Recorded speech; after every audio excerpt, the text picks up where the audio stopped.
welcome to Student Tutorial. I am Shaista Khan. Please like and subscribe our channel. And today's topic is magnetic field due to current through a circular loop. बहुत बड़ा सा नाम है, इसके लिए कोई भी इसमें परेशान होने की कोई ज़रूरत नहीं है। हम लोग ने जो हमारी प्रीवियस क्लास थी उसमें जो चीज़ हमने पढ़ी थी अब उसका एक दूसरा फॉर्म हो गया है। ठीक है, हमने जो हमारी प्रीवियस क्लास थी उसमें हमने पढ़ा था magnetic field due to current through a straight wire. ठीक है, अब हम क्या पढ़ने वाले हैं कि उसी स्ट्रेट वायर को हमने क्या किया, एक लूप के फॉर्म में कर दिया। क्या किया, एक लूप। अगर आप किसी भी वायर को ऐसे मोड़ दोगे, उसको मोड़ दोगे तो क्या हो जाएगा, एक लूप बन जाएगा ना। बस हमने कुछ नहीं किया, हमने बस जो स्ट्रेट वायर था उसको हमने मोड़ के एक लूप बना दिया। और वो लूप जो है उसमें अब हम करंट फ्लो करेंगे तो हम ये देखेंगे कि उसमें मैग्नेटिक फील्ड जो है वो कैसी प्रोड्यूस हो रही है। ठीक है, बस आज हमको इसी को क्या करना है, डिस्कस करना है और इसी को हमको देखना है। हमने अपनी प्रीवियस क्लास में क्या किया था, जो स्ट्रेट वायर था उसमें हमने क्या किया था, उसमें हमने एक गत्ता लगा दिया था, यानी एक कार्डबोर्ड लगा दिया था। उसको कार्डबोर्ड के बीच में हमने क्या किया, होल कर दिया। होल करके हमने एक वायर को उसमें स्ट्रेट निकाल दिया। ठीक है, अब हम क्या करने वाले हैं, फिर से हम एक कार्डबोर्ड लेने वाले हैं। इस कार्डबोर्ड में अब हम करेंगे दो होल। क्या करेंगे, दो होल करेंगे। मान लीजिए ये कार्डबोर्ड है, यहाँ पे एक होल किया हमने, एक होल यहाँ पे किया थोड़ी दूर पे। ठीक है, हमने क्या किया, यहाँ से एक होल से क्या किया, एक वायर को इसमें घुसाया और वो वायर को यहाँ से निकाल के फिर हमने इस वायर को फिर इस होल से घुसाया। तो आप देखोगे कि उस वायर का दोनों एंड क्या हो गया, नीचे आ गया। क्या आ गया, उस वायर का दोनों एंड क्या हो गया, नीचे आ गया। अब ये जो कार्डबोर्ड है इसके ऊपर क्या होगा, एक हाफ सर्कल का क्या होगा, हमें दिखाई देगा वायर इसके ऊपर, और जो उसका और पार्ट है वो क्या होगा, कार्डबोर्ड के नीचे होगा। तो बेसिकली बनेगा एक लूप। क्या बन जाएगा, एक लूप बन जाएगा। ठीक है, अब उसके बाद हमने क्या किया कि उस कार्डबोर्ड पे हमने क्या किया, आयरन फाइलिंग्स को क्या किया, उसमें हमने उस आयरन फाइलिंग को फैला दिया। ठीक है, उसके बाद उस टाइम पे जो हमारा लूप है वो किसी भी बैटरी या किसी भी वोल्टेज से कनेक्टेड नहीं है। तो उस टाइम पे जब इसमें कोई भी करंट क्या हो रही है, कोई भी करंट फ्लो नहीं हो रही है, उस टाइम पे तो आयरन फाइलिंग्स जो होगा वो आराम से जहां पे आपने डाला होगा वो वहीं पे आराम से पड़ी होगी। ठीक है, कोई प्रॉब्लम नहीं होगी। लेकिन जैसे ही आपने जो लूप के इन दोनों एंड को एक बैटरी से या एक वोल्टेज से कनेक्ट कर दिया, जब एक वोल्टेज से आपने कनेक्ट कर दिया उस टाइम पे क्या होगा, इस लूप में क्या होगी, करंट फ्लो होने लगेगी। क्या होने लगेगी, करंट फ्लो होने लगेगी भाई। अब करंट फ्लो होने लगी, उस टाइम पे क्या होगा, उस टाइम पे जो आयरन फाइलिंग्स है वो क्या होगा, वो एक अजीब सा अरेंजमेंट बना लेंगी या वो अपने आप को इस तरीके से अरेंज कर लेंगी। पहले तो वो आराम से थी, जब इसमें करंट फ्लो नहीं हो रही थी तो आराम से जहां जहां आपने डाला था उस हिसाब से वो अपना फैली थी। लेकिन जैसे ही आपने इस लूप में करंट फ्लो कराया उस टाइम पे क्या हुआ कि वो जो आयरन फाइलिंग्स थी वो अपने आप को अरेंज करने लगी, वो अपने आप ही अरेंज हो गई।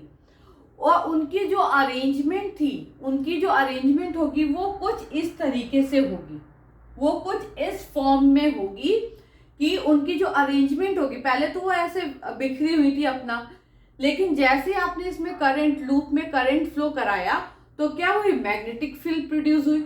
मैग्नेटिक फील्ड प्रोड्यूस हुई तो वो किस तरह की मैग्नेटिक फील्ड प्रोड्यूस हुई वो हमको कैसे पता चले, क्योंकि बहुत से ऐसी चीजें होती है जो हम देख नहीं सकते।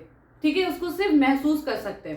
तो इसको हमने क्या किया, इसको हमने देखने के लिए हमने क्या किया, आयरन फाइलिंग्स को क्या किया, उस कार्डबोर्ड पे हम लोगों ने बिखेर दिया।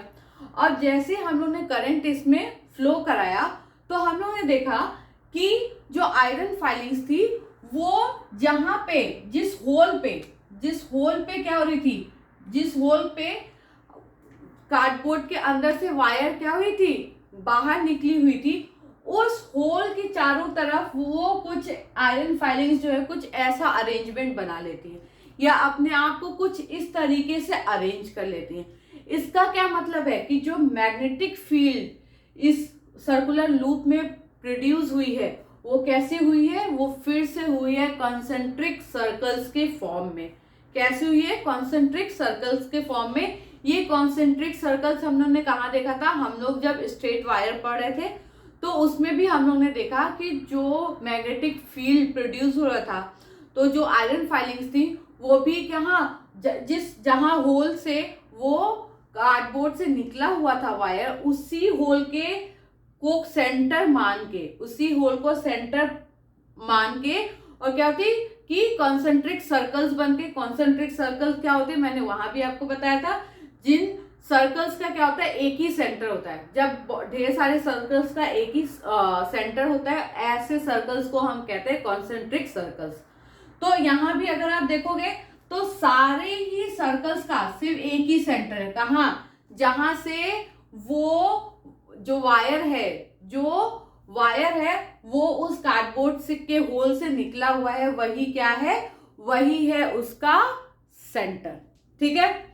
उसके बाद जब आप इस साइड में आओगे तब फिर आप देखोगे कि यहाँ पे भी जो होल है उसी के चारों तरफ, उसी को सेंटर मान के क्या हुई है, फिर से सर्कल्स क्या है, कॉन्सेंट्रिक सर्कल्स क्या हुई है, फॉर्म हुई है। क्या हुई है? कॉन्सेंट्रिक सर्कल्स क्या हुई है, फॉर्म हुई है।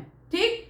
इसका ये मतलब है कि ये जहां पे टच पॉइंट है, जहां पे कांटेक्ट है, यानी वायर का और जो कार्डबोर्ड का कांटेक्ट है, इस पॉइंट पे ये जो फॉर्मेशन है ये स्ट्रेट वायर की तरह ही काम कर रही है। क्या कर रही है? स्ट्रेट वायर की। इस होल के लिए इधर की वायर क्या कर रही है? एक स्ट्रेट वायर की तरह काम कर रही है। इस होल के लिए इधर की वायर क्या कर रही है? एक स्ट्रेट वायर की तरह काम कर रही है। तभी तो कि इस तरफ के वायर के लिए क्या हो रही है? कंसेंट्रिक सर्कल्स फॉर्म हो रही है। इस तरफ के वायर के लिए अलग कॉन्सेंट्रिक सर्कल्स फॉर्म हो रही है।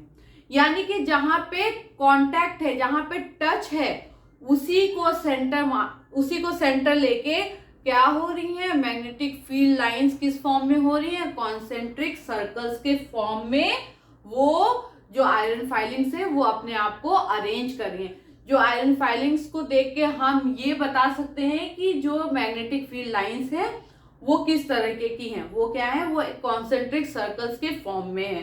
ठीक है। आपको ये बात समझ में आई कि इस तरफ के वायर के लिए ये क्या है? स्ट्रेट वायर है। इस तरफ के वायर के लिए क्या है? स्ट्रेट वायर है। तभी तो यहाँ पे क्या हो रही है? यहाँ पे भी कॉन्सेंट्रिक सर्कल्स फॉर्म हो रहे हैं और यहाँ पे भी क्या हो रही है? कॉन्सेंट्रिक सर्कल्स फॉर्म हो रहे हैं। ठीक है। अब आप बोलोगे कि बीच में कुछ स्ट्रेट सा दिखाई दे रहा है। ठीक है। तो बीच में ये जो सर्कल, जो लूप होगा, उसका जो मिड पॉइंट होगा ना, वहां पे जो मैग्नेटिक फील्ड प्रोड्यूस होगी वो क्या होगी? वो एक स्ट्रेट लाइन की तरह प्रोड्यूस होगी। क्या होगी? एक स्ट्रेट लाइन की तरह प्रोड्यूस होगी। क्यों? क्योंकि इस लूप से या इस सेंटर से जितने डिस्टेंस पे क्या होगा? मैग्नेटिक फील्ड लाइंस प्रोड्यूस होंगी, या जितने दूर मैग्नेटिक फील्ड लाइन बनेगी उसका क्या होगा? मैग्नेटिक फील्ड का जो पावर होगा ना वो उतना ही कम होता जाएगा। जब बीच में आएगा तो ये भी अपना पावर लगा रहा है, ये भी अपना पावर लगा रहा है, तो जो मैग्नेटिक फील्ड होगी बीच में वो कॉन्सेंट्रिक सर्कल ना होके क्या होगी? वो एक स्ट्रेट लाइन होगी। क्यों होगी? क्योंकि इधर का भी जो सेंटर है वो भी उसको अपनी तरफ खींच रहा है, इधर का भी सेंटर क्या अपनी तरफ खींच रहा है, तो वो किसी की तरफ मुड़ने के बजाय वो क्या होगी? स्ट्रेट हो जाएगी। वो क्या होगी? बीच में जो लूप का सेंटर होगा वहां जो मैग्नेटिक फील्ड लाइन होगी या जो मैग्नेटिक फील्ड होगा वो कैसा होगा? वो स्ट्रेट होगा। ठीक है। तो क्या हमने पढ़ा? जो लूप है उसमें दो टाइप के कॉन्सेंट्रिक सर्कल्स जो है, दो तरीके के कॉन्सेंट्रिक सर्कल्स जो है वो फॉर्म होंगे। ठीक है। और जो कॉन्सेंट्रिक सर्कल्स होगा वो जितना सेंटर से दूर जाएगा वो उतना ही उसमें उसका जो वो और वीकर होता जाएगा और वीक होता जाएगा। जो सेंटर के पास जो कॉन्सेंट्रिक सर्कल्स बने होंगे वहां पे मैग्नेटिक फील्ड क्या होगी, स्ट्रांग होगी। क्या होगी, स्ट्रांग होगी। लेकिन जैसे जैसे ये सेंटर से दूर होती जाएगी वहां पे मैग्नेटिक फील्ड क्या होगी, वीक होती जाएगी। क्या होगी, वीक होती जाएगी। इसी तरह इधर भी है कि जो सेंटर के पास जो मैग्नेटिक कंसेंट्रिक सर्कल्स होंगे वो क्या होंगे, वहां पे मैग्नेटिक फील्ड स्ट्रांग होगा। लेकिन जैसे जैसे इस सेंटर से दूर जाते जाएंगे तो वहां पे मैग्नेटिक फील्ड क्या होगी, वीक होती जाएगी। और मिड में हमें एक ऐसी मैग्नेटिक फील्ड मिलेगी जो कि कॉन्सेंट्रिक सर्कल के फॉर्म में ना होके स्ट्रेट होगी। ठीक है, आई होप कि ये इतना आपको समझ में आया होगा। ठीक है, तो चलिए जितना हमने इसको अभी पढ़ लिया है उसको हम यहाँ पे डिस्कस कर लेते हैं। Ampere found that the loop of wire also had a magnetic field. Ampere ने देखा कि पहले तो जो स्ट्रेट वायर था वो भी मैग्नेटिक फील्ड प्रोड्यूस कर रहा था। फिर हम लोगों ने इससे पहले भी डिस्कस किया हुआ है कि जब कोई भी चीज क्या होती है, इन्वेंशन होती है किसी भी चीज का, या कि कोई भी चीज डिस्कवर की जाती है तो उसके बाद उसमें और फॉर्म और उसके आगे और डिस्कवरी की जाती है, उसके आगे और डिस्कवरी की जाती है। इसी तरीके से जब देखा गया कि एक स्ट्रेट वायर में क्या हो रही है, करंट जब फ्लो हो रही है तो मैग्नेटिक फील्ड प्रोड्यूस हो रही है। तो अब वायर को मोड़ के तोड़ के जो भी मन चाहे वैसे कर करके भी देखा गया कि मैग्नेटिक फील्ड प्रोड्यूस हो रही है कि नहीं हो रही। तो वही एम्पियर ने देखा कि जो वायर का लूप अगर बना दे रहे हैं तो उसमें भी क्या हो रही है, मैग्नेटिक फील्ड प्रोड्यूस हो रही है। अब कैसे मैग्नेटिक फील्ड प्रोड्यूस हो रही है, the magnetic field lines are circular near the current carrying loop. जो मैग्नेटिक फील्ड लाइन है वो क्या होंगी, सर्कुलर फॉर्म में होंगी। ठीक है, as we move away from it the concentric circles would become larger and larger. जब आप इस सेंटर से क्या होगे, जितना दूर जाते जाओगे जो मैग्नेटिक फील्ड जो कंसेंट्रिक सर्कल है वो और बड़ा और बड़ा और बड़ा। जो यहाँ का कंसेंट्रिक सर्कल है वो छोटा, फिर उससे ये बड़ा, उससे ये बड़ा, यानी सेंटर से जितनी दूर जाते जाएंगे जो कंसेंट्रिक सर्कल होगा वो बड़ा और बड़ा और बड़ा होता जाएगा, larger and larger. When we reach the centre of the loop the field appears to be straight line. जब हम लूप के, हम किसकी बात करें, लूप के, जब हम लूप के सेंटर में पहुंचेंगे तो वहां पे जो हमें लाइन मिलेगी, जो हमें वहां पे मैग्नेटिक फील्ड मिलेगी वो कैसी होगी, स्ट्रेट लाइन होगी। वो कैसी होगी, कॉन्सेंट्रिक सर्कल ना होके क्या होगी, स्ट्रेट फॉर्म में होगी। ठीक है, आई होप कि इतना तो आ गया होगा समझ में। अब जो हमने इस और डिस्कस कर लेते हैं इसके आगे भी। चलिए, तो जो हमारा नेक्स्ट पॉइंट है वो क्या कह रहा है, magnetic field lines at the centre of the coil can be taken to be uniform. यानी कि जो लूप है, लूप के जो सेंटर में मैग्नेटिक फील्ड लाइन होगी वो क्या होगी, वो यूनिफॉर्म होगी। क्या होगी, यूनिफॉर्म होगी। ठीक है, the field lines are in same direction in the space enclose by the coil. ये जो कॉइल से जो स्पेस बंद है इसमें जो मैग्नेटिक फील्ड लाइन होगी वो सब क्या होगी, सेम डायरेक्शन में होगी। क्या होगी, सेम डायरेक्शन में होगी। उसके बाद क्या कि हमने जो हमारी स्ट्रेट वायर में भी हम लोग ने देखा था कि जो मैग्नेटिक फील्ड बी होता है वो क्या होता है, वो डायरेक्टली प्रोपोर्शनल किसके था, करंट फ्लो के, और इनवर्सली प्रोपोर्शनल किसके था, रेडियस के। ठीक है, यानी जो उसका कंसेंट्रिक सर्कल का जो रेडियस था उसके, या डिस्टेंस जो वायर से जो डिस्टेंस थी उससे उसके इनवर्सली प्रोपोर्शनल था। वैसे ही हम इसमें भी देखेंगे कि जो मैग्नेटिक फील्ड प्रोड्यूस हो रही है वो किन किन पॉइंट्स पे डिपेंड करती है। ठीक है, किस चीज के बढ़ने से मैग्नेटिक फील्ड बढ़ेगी, किस चीज के बढ़ने से मैग्नेटिक फील्ड कम होगी। तो वहां पे थे 2 पॉइंट्स, यहाँ पे है 3 पॉइंट्स। अब वो तीसरा पॉइंट क्या होगा मैं आपको बताऊंगी। तो पहला क्या पॉइंट क्या है, directly proportional to current passing through the circular loop. जो सर्कुलर लूप है उसमें जो हम करंट फ्लो करवा रहे हैं, मैग्नेटिक फील्ड जो करंट फ्लो हो रही है उसके क्या होगा, डायरेक्टली प्रोपोर्शनल होगा। क्या होगा, डायरेक्टली प्रोपोर्शनल। यानी कि अगर हम इसमें करंट को बढ़ाएंगे, करंट इसमें ज्यादा फ्लो करवाएंगे तो हमारी जो मैग्नेटिक फील्ड होगी वो भी क्या होगी, ज्यादा प्रोड्यूस होगी, क्या होगी, यानी स्ट्रॉन्ग प्रोड्यूस होगी। ठीक है, अगर हम क्या करेंगे, जैसे इसमें करंट का फ्लो इंक्रीज करेंगे, हमारी मैग्नेटिक फील्ड और स्ट्रॉन्ग होगी। ठीक है, उसके बाद क्या हुआ कि ये जो है हमने जो लूप बनाया है वो क्या है, वो सिर्फ एक वायर का लूप है। क्या है, सिर्फ एक वायर का लूप है।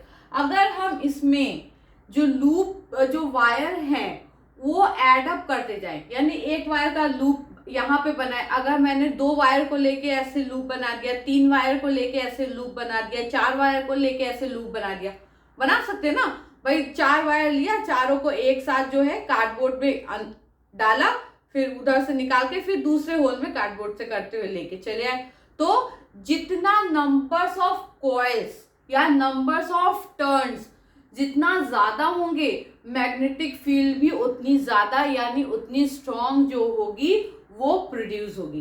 भाई जाहिर सी बात है कि एक कॉइल ने अगर इतना मैग्नेटिक फील्ड प्रोड्यूस किया है, तो अब आप सोच लीजिए कि 2 कॉइल डबल करेगी, अगर 3 कॉइल हो गए तो वो ट्रिपल करेगी, अगर 4 कॉइल हो गए तो वो 4 टाइम क्या होगी, स्ट्रॉन्गर मैग्नेटिक फील्ड प्रोड्यूस करेगी। यहाँ पे सिंगल वायर ने अगर इतनी मैग्नेटिक फील्ड प्रोड्यूस की है, तो अगर इसके हम टर्न्स को या बढ़ाते जाएंगे तो उतनी ज्यादा मैग्नेटिक फील्ड भी क्या होगी, एडअप होती जाएगी, उतनी ज्यादा स्ट्रॉन्ग मैग्नेटिक फील्ड होती जाएगी। यानी कि हम बोल सकते हैं कि B जो है वो डायरेक्टली प्रोपोर्शनल किसके होगा, N के। N क्या है, numbers of turns, numbers of turns उसके क्या होगा, डायरेक्टली प्रोपोर्शनल होगा। जैसे डायरेक्टली प्रोपोर्शनल है B जो है करंट के, वैसे ही डायरेक्टली प्रोपोर्शनल क्या होगा, B नंबर्स ऑफ टर्न के भी होगा।